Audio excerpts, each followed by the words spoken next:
Hello friends, once again welcome to our RKS Apex Institute of English. They're in the process of learning vocabulary from newspapers. Today, we shall concentrate on some more vocabulary words. So actually, yesterday I could not make any video. So as we were all busy watching election news. So today we will see newspaper. Naidu decimates Jagan. Naidu decimates. Decimates and difference to damage or make weaker or something or somebody. అంటే ఎవరినైనా దేనినైనా కాస్త బలహీనపరుస్తూ ఉంటే దాన్ని decimate అంటారు. Decimate. Naidu డెసిమేట్స్ Jagan అంటే నాయుడు జగన్ కాస్త బలహీనపరచగలిగారు. ఆ బలహీనపరచడాన్ని డెసిమేట్ అంటారు. డెసిమేట్ డెసిమేట్ ఒక మంచి పదం. Decimate means damage severely or you can say make someone or somebody weaker. ఎవరైనా కూడా వాళ్ళ బలాన్ని తగ్గించడాన్ని ఇది అని చెప్తారు అనమాట ఇక్కడ. సో మనం చెప్పచ్చు పొల్యూషన్ ఇన్ ద రివర్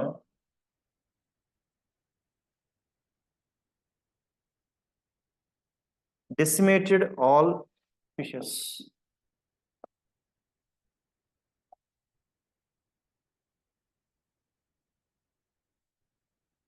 ఇక్కడ విచిత్రం ఏంటంటే ఫిష్ అనే వర్డ్ సింగులర్గా వాడచ్చు, ఫిష్ అనే వర్డ్ ప్లూరల్ కూడా వాడచ్చు. ఫిష్ అనేది ప్లూరల్ ఎప్పుడంటే కనుక ఆ పర్టికులర్ ఒక పాట్లో కానీ లేదంటే ఆ ఎక్వేరియంలో ఉన్న కానీ అన్నీ సేమ్ ఒకే జాతి ఉంటే కనుక వాళ్ళు చెప్తారు. రకరకాలు కలిసి ఉంటే ఫిషెస్ అంటారు. I mean same species or different species, ఒకే జాతి రకరకాల జాతి. సరే మనం ఎలా తీసుకుందాం. The pollution in the river decimated all fishes అంటే ఆ నదిలో ఉన్న కాలుష్యం అంతా కూడా ఆ చేపలన్నీ కూడా వీక్ అయిపోయేలాగా తగ్గిపోయేలాగా చేస్తుంది ఇలా అక్కడ. నా you look at China by hook are crook. China wants to decimate India. అంటే ఏం చెప్పండి? సింపుల్ కదా. My dear friends, here the answer is, the translation here is by hook or crook. By hook or crook means by fair means or foul means. అంటే మంచిగా చెడుగా ఎలాగైనా సరే అంటే ఏది చేసినా సరే China wants to decimate India. ఇండియాని కొంచెం వీక్ చేయాలని బలహీనపరచాలని చూస్తూ ఉంటుంది, ఎప్పుడు కూడా కోరుతుంది. బై హుక్ ఆర్ క్రూక్ అంటే చెడుగా అయినా మంచిగా అయినా ఎలాగైనా సరే China wants to decimate. Decimate means so make somebody weaker అంటే మనల్ని కొంచెం వీక్ చేయాలని చూస్తూ ఉంటుంది. అఫ్ కోర్స్ మనం ఎప్పుడు కూడా దాన్ని సక్సెస్ఫుల్ కాకుండా చేసే ప్రయత్నం చేస్తూ ఉంటాం కదా. Fine fine fine. Decimate. Okay, first word today we have learned decimate. Decimate means to damage severely or make somebody or something weaker. తగ్గించడం, వాళ్ళ బలాన్ని తగ్గించడం. ఇది first one. Okay. Second, Akhilesh stops BJP's Jagannath. Akhilesh stops BJP's Jagannath. Jagannath అంటే ఏంటి friends? జగన్నాథ్కి రెండు రకాల అర్థాలు ఉంటాయి. ఒకటి, జగన్నాథ్ అంటే కనుక a very large heavy truck. A very large heavy truck, పెద్దగా ఉండేటువంటి ఇలాంటి ఒక ట్రక్ని జగన్నాథ్ అంటారు. ఇంకొక దానికి జగన్ అంటే అర్థం ఏంటో తెలుసా అండి? ఇలా వస్తుంది ఇక్కడ, a very large and powerful force. A very large and powerful force అంటే చాలా ఎక్కువ బలంతో కూడుతూ వస్తున్నటువంటి దీన్ని ఫోర్స్ చెప్తారనమాట. ఇక్కడ చూస్తే అఖిలేష్ స్టాప్స్ బీజేపీ జగన్నాథ్ అంటే బీజేపీ యొక్క ప్రాబల్యాన్ని, బలాన్ని, అధికారాన్ని తగ్గించగలిగాడు, దాన్ని ఆపగలిగాడు అని వస్తుంది కూడా. ఈ వర్డ్ ఆరిజిన్ చూస్తే చాలా విచిత్రంగా ఉంటుంది. జగన్నాథ్ అనే వర్డ్ ఆరిజిన్ చూస్తే కనుక ఇది మనకు ఒకసారి ఆ పిక్చర్ చూడండి.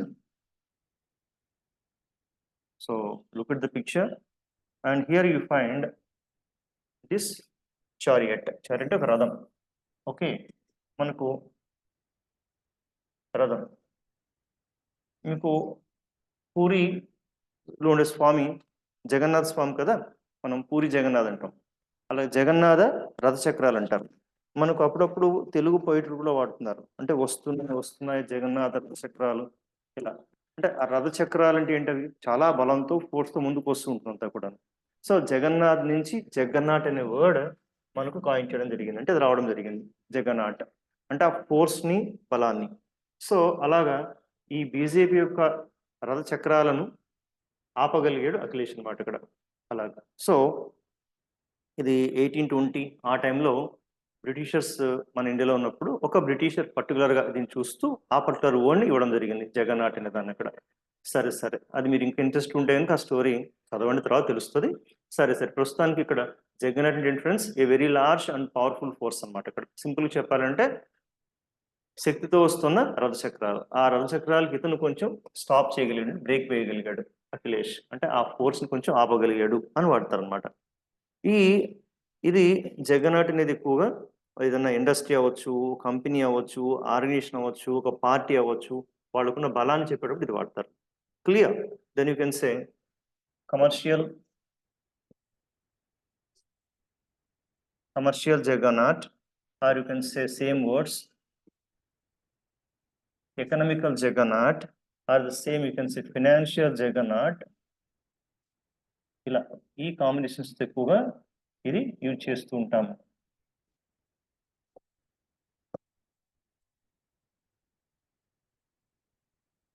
ఇలా friends commercial, economical, financial Jagannath అంటే పవర్ఫుల్ ఫోర్స్ అన్నట్టు అంతా కూడా. ఇది చాలా ఎక్కువగా యూజ్ చేసే వర్డ్ అనమాట ఇక్కడ. సో ఇది Jagannath. Next one Navaratnalu plus fails to enthuse masses. ఇది నవరత్నాలు అంటే తెలుసు కదా, మన జగన్ గారు చూపించేటువంటి ప్రయత్నించే ఈ స్కీమ్స్ అన్ని నవరత్నాలు అంటారు. ప్లస్ ఇంకా కొన్ని చాలా చేస్తారు. ఇవన్నీ కూడా ఫెయిల్స్ టు ఎంతూస్ మాసెస్. ఇక్కడ ఎంతూస్ అంటే కనుక ఓకే, ఎంతూస్ అంటే కనుక ఉత్సాహాన్ని నింపుని వస్తుంది కూడాను. ఓకే, ఎంతూస్ ఇన్ ద సెన్స్ వాళ్ళలో కావాల్సిన ఉత్సాహాన్ని నింపు. ఎంతూజియాజం అంటాం కదా, అక్కడి నుంచి వచ్చిన కూడా enthusiasm noun, enthuse verb. Masses అంటే ఇక్కడ you can say common people, or you can say సామాన్యులు అంటారు అంతా కూడా. ఓకే, ఈ సామాన్య జనంలో ఆ కావాల్సిన ఉత్సాహాన్ని ఈ నవరత్నాలు నింపలేకపోయి ఫెయిల్ అయినాయి చెప్పడం అని చెప్పడం enthuse. Okay, is a good